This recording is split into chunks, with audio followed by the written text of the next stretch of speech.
Assalamualaikum warahmatullahi wabarakatuh. Selamat malam teman-teman semua. Apa kabarnya hari ini? Sudah siap untuk menyimak pelajaran prakarya kali ini? Pastikan kalian sudah menyiapkan buku dan alat tulisnya, serta jangan lupa berdoa dulu ya sebelum kita memulai belajar. Pada hari ini Ibu akan membahas materi modul 6, yaitu mengenai perencanaan usaha pembenihan ikan. Materi perencanaan usaha pembenihan ikan ini merupakan materi kelas 11 untuk pendidikan kesetaraan paket C.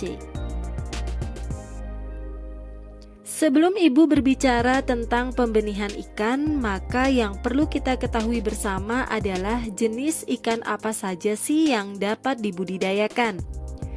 Jenis ikan yang dapat dibudidayakan adalah yang pertama adalah ikan konsumsi, yang kedua adalah ikan hias. Ikan konsumsi adalah jenis-jenis ikan yang lazim dikonsumsi sebagai pangan oleh manusia.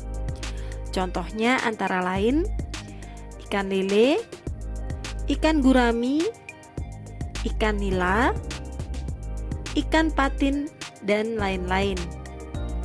Sedangkan ikan hias adalah jenis-jenis ikan yang dipelihara untuk memperindah taman atau ruang tamu. Contohnya antara lain ikan arwana, ikan koi, ikan cupang, ikan mas koki, dan lain-lain.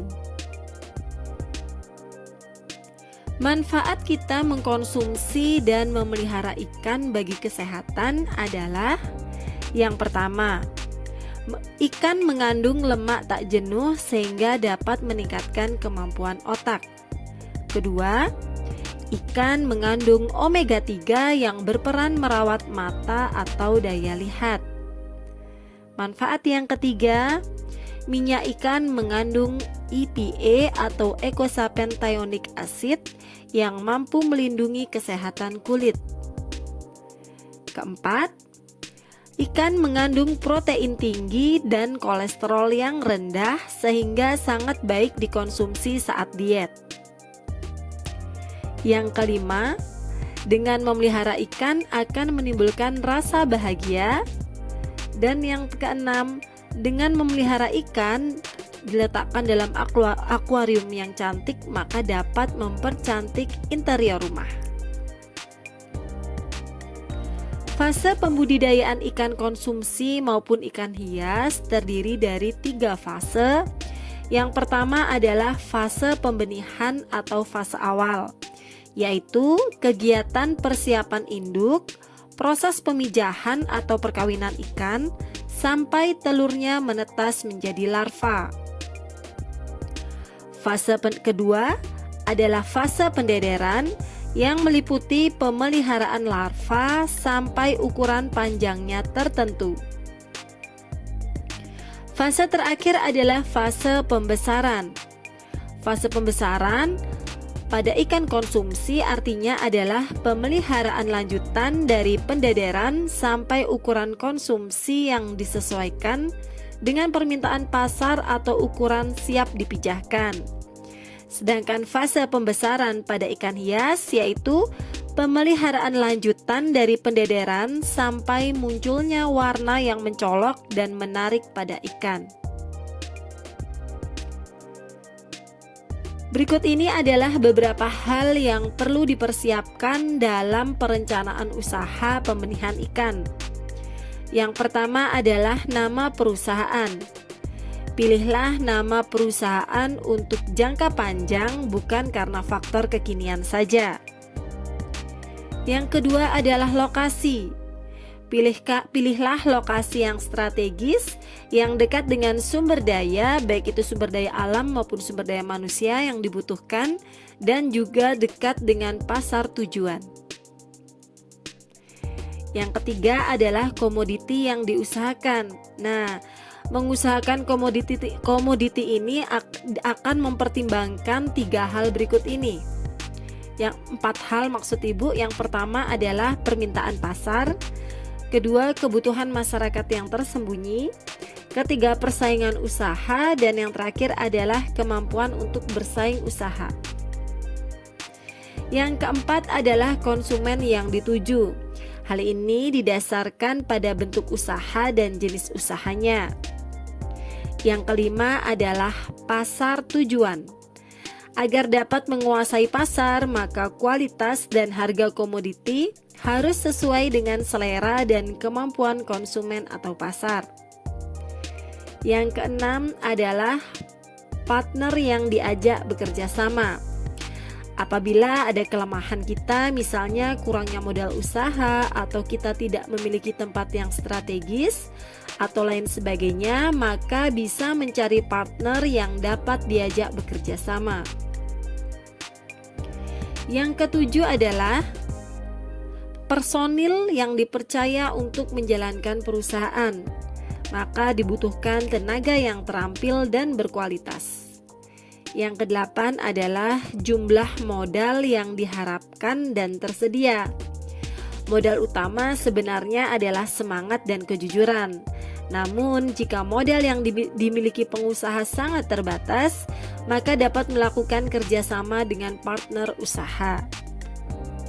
Yang kesembilan adalah peralatan perusahaan yang perlu disediakan.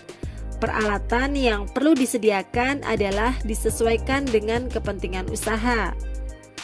Dan yang terakhir adalah penyebaran promosi.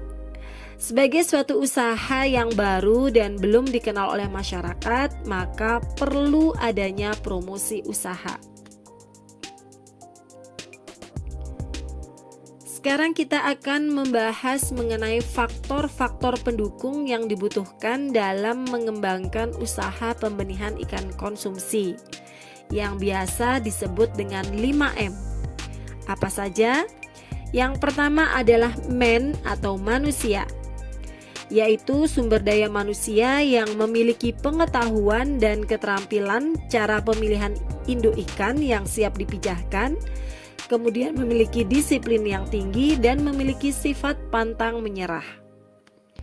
Faktor pendukung kedua adalah money atau uang, artinya modal usaha yang dibutuhkan untuk membiayai semua kebutuhan yang diperlukan selama proses produksi. Faktor pendukung yang ketiga adalah material atau bahan, yaitu bahan-bahan yang dibutuhkan dalam proses produksi usaha pembenihan ikan, misalnya seperti induk ikan siap pijah, kemudian pakan ikan, obat-obatan, dan lain sebagainya. Faktor pendukung yang keempat adalah mesin atau peralatan. Mesin yang sering digunakan dalam pembenihan ikan berupa alat-alat seperti selang, baskom, seser, aerator, dan lain sebagainya. Dan faktor pendukung terakhir adalah metode atau cara kerja. Metode adalah penetapan kerja atau tips-tips untuk tercapainya tujuan dalam sebuah proses produksi. Nah, sekarang kita menuju pada slide yang terakhir, yaitu langkah-langkah perencanaan usaha pembenihan ikan. Apa saja langkah-langkahnya? Yang pertama adalah pilihlah lokasi usaha yang dekat dengan sumber air, bahan atau peralatan usaha, tenaga kerja, serta dekat dengan lokasi pemasaran. Yang kedua adalah tentukan jenis ikan yang akan dibudidayakan. Ikan yang dibudidayakan dapat lebih dari satu jenis. Penentuan jenis ikan ini akan menentukan kesiapan yang diperlukan dalam pelaksanaan usaha budidaya ikan. Langkah yang ketiga adalah urus izin dan daftarkan usaha pada instansi terkait. Langkah yang keempat, membangun wadah budidaya ikan, yaitu tergantung pada jenis ikan yang dipilih. Langkah yang kelima adalah mengembangkan satu areal budidaya ikan dengan membangun kolam pembenihan. Langkah yang keenam, dapatkan pasar dan kembangkan jaringan pemasaran. Langkah yang terakhir adalah harus dapat mengelola keuangan dengan baik dan benar. Alhamdulillah, selesai sudah materi modul 6 mata pelajaran prakarya mengenai perencanaan usaha pembenihan ikan. Ibu berharap setelah kalian memahami materi ini, kalian bisa mencoba membuat usaha pembenihan ikan sendiri di rumah. Semoga apa yang Ibu sampaikan pada hari ini bisa bermanfaat dan menambah wawasan keilmuan kalian. Ibu mohon maaf apabila ada kata-kata yang kurang berkenan bagi kalian. Sekian dan terima kasih. Wassalamualaikum warahmatullahi wabarakatuh.